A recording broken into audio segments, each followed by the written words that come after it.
Vraiment, le but, ça va être de sortir de ma zone de confort le plus possible en février.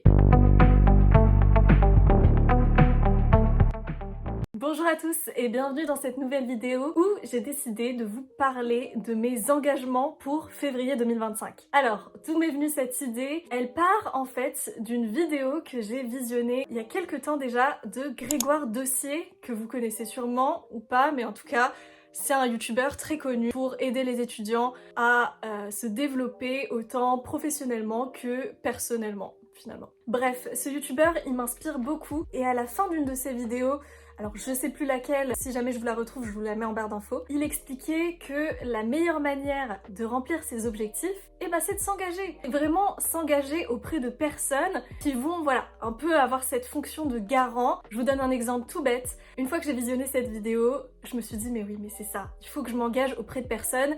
Comme ça, j'ai pas le choix. Soit je le fais, soit d'une certaine manière, je me ridiculise parce que je leur dis quelque chose et au final, je le fais pas.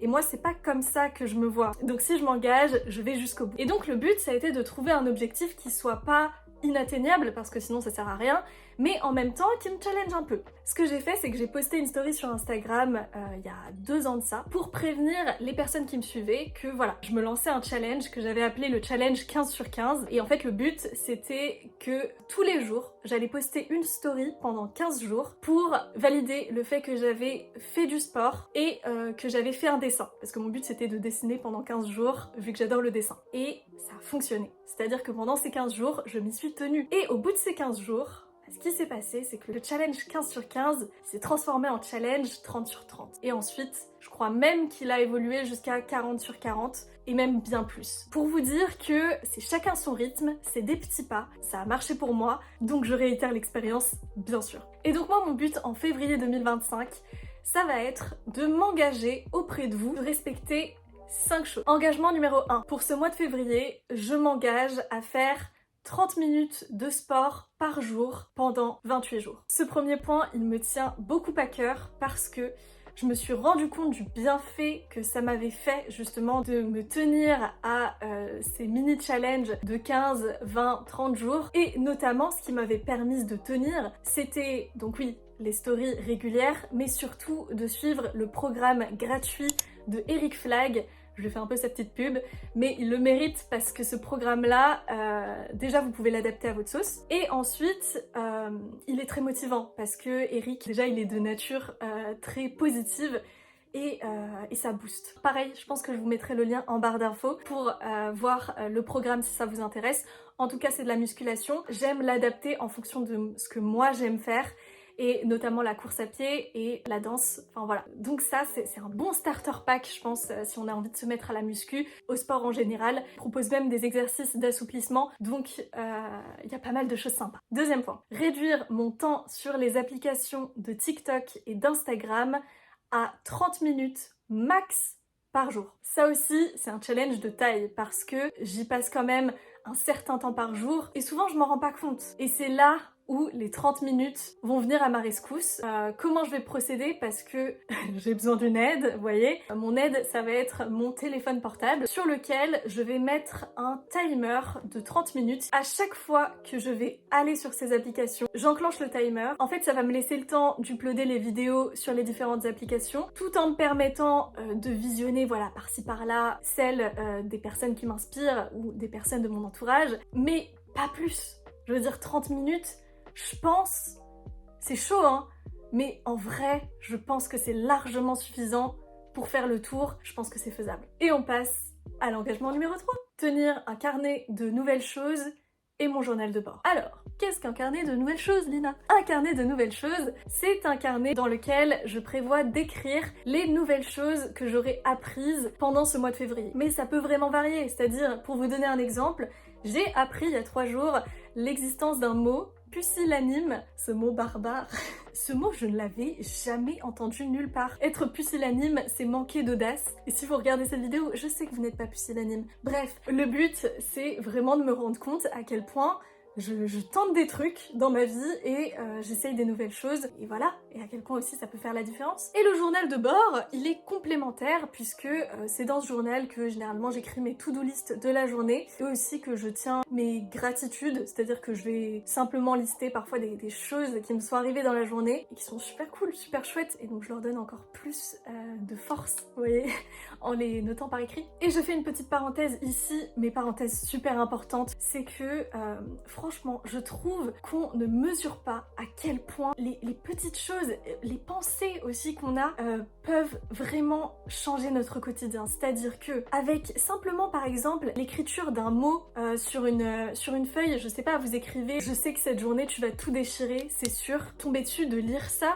mais ça peut changer votre journée. Vraiment, je vous encourage, mais laissez-vous des mots comme ça, que ça peut être dans des livres ou sur votre bureau, aidez-vous, laissez-vous des mots qui vont vous booster, qui vont vous dire que ok, en fait, bah putain, il y a une partie de moi qui croit en moi-même, il y a cette partie de moi, elle a écrit ça, ok, elle s'est dit, mais oui, cette personne, elle va tout déchirer en fait, donc let's go. C'est ça aussi, c'est de se rendre compte à quel point les petites choses, comme on peut tomber dans un cercle vicieux très facilement, mais on peut aussi tomber dans un cercle vertueux tout aussi facilement. Ça part de petites actions. Les petites actions sont très sous-estimées, alors il fallait que je les remette en avant. Sur ce, on passe au 4e engagement, de me réveiller à 6h tous les matins. Petit disclaimer, ça peut paraître rien pour beaucoup, mais pour moi qui suis en période un peu d'entre-deux, non, je sais pas comment dire ça, mais en tout cas, voilà, je suis dans une période où je peux me permettre de me coucher tard et de me réveiller tard. Donc, me réveiller à 6h, c'est un challenge. 5e et dernier point, méditer au moins 5 minutes par jour. Et ça, c'est compliqué. Parce que les premiers jours, généralement, j'ai pas de mal à faire ça. J'avais même commencé à méditer début janvier. Et c'est sur la fin. C'est sur la fin où là, ça commence à être difficile, où tu te demandes pourquoi je fais ça parce que j'ai pas de résultat immédiatement. Alors que si tu patientes,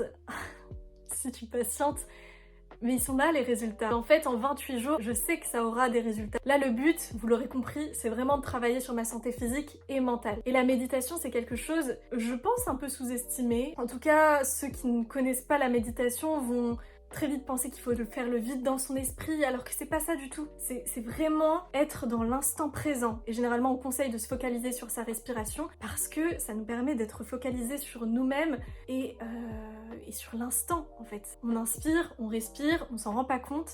Enfin bref, là, c'est vraiment une explication très très très succincte. En tout cas, la méditation, c'est quelque chose qui peut demander de la discipline pour en voir les bienfaits ou pas, parce que moi je sais que au bout de 2-3 jours je sentais que déjà je me sentais mieux, comme en faisant du yoga d'ailleurs, bref, petite parenthèse. Et donc voilà, pour moi c'est important d'y arriver et au bout de 28 jours de réussir, de venir vous dire que c'est bon, j'ai fait 28 jours de méditation, même si c'était pas forcément 30 minutes de méditation par jour, même si ça pouvait être, voilà, comme je l'ai dit, 5 minutes, mais j'ai médité et je sais que ça me fait du bien, donc c'est important pour moi. Donc voilà pour ces 5 choses. Et je terminerai sur un point important aussi, pour toutes les personnes qui seraient un peu perdues ou dans une période, voilà, pas super. Moi, ce que je peux vous conseiller et ce qui a marché pour moi, c'est de pas minimiser les petits pas. Parce que vraiment, ne vous concentrez pas sur la montagne, ne vous concentrez pas sur l'Everest.